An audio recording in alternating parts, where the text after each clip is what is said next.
بسم الله الرحمن الرحيم. السلام عليكم ورحمة الله وبركاته. معكم النهاردة من مطبخ نشوى علي.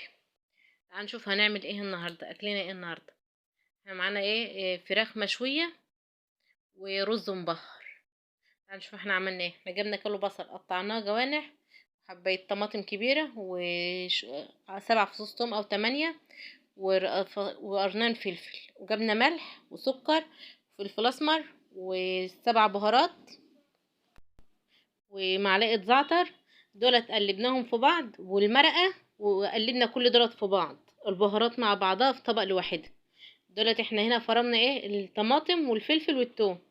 دولت قلبناهم في بعض. الملح، البصل، الملح والسكر والزعتر والفلفل الاسمر والبابريكا والسبع بهارات، قلبناهم في بعض. خدنا نصهم وحطيناهم على البصل، وقلبنا دعكنا البصل بهم، دعكناهم شوية. وبعد كده اللي جبنا الفراخ بتاعتنا حطيناها على البصل، رصيناها على البصل.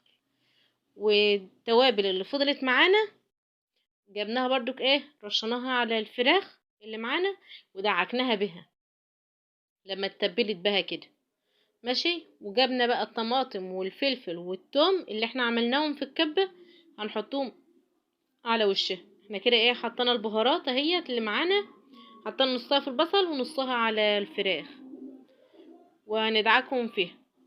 جبنا الطماطم والفلفل اللي احنا فرمناها وهنحطهم عليه.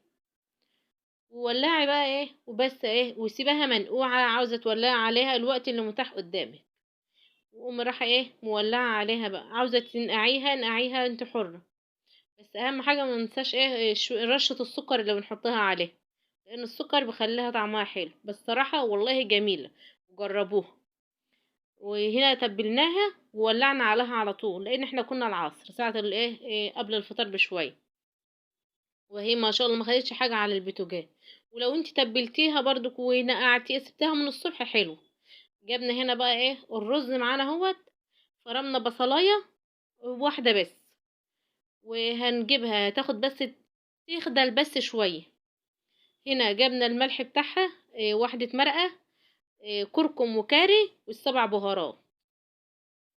دي بنوريكم الفراخ اهيت معانا كانت استوت وهنحمرها. بس حطيت انا البهارات هنا اهيت والمرقة، وهقلبهم. هياخدوا بس تشويحة خفيفة، مش هحمر البصلة ولا حاجة. بعد كده اقوم حاطة عليهم الرز واقلبهم 5 لما الرز يتشوح معايا. بعد تشويح الرز احط له المية بتاعته، المية اللي هتكفيه طبخ الرز. وبعد كده اهوت افضل اشوحه شوية لما حبيت مفلفلة معايا، واقوم حاطه له ميته.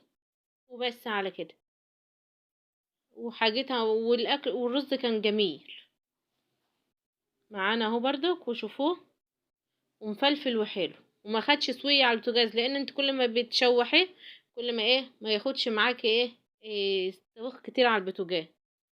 وفي ثواني كانت دي استوت، الرز استوى والفراخ كانت استوت. ومعانا هي كنا احنا حمرناها وخلصنا. كنا احنا وقت الفطار بقى، وجهزنا فطارنا معانا، عملنا طحينة، عملنا سلطة، عملنا سمبوسة مخلل. ومع السلامة. متنسوناش في اللايك والشير واشتركوا في القناة.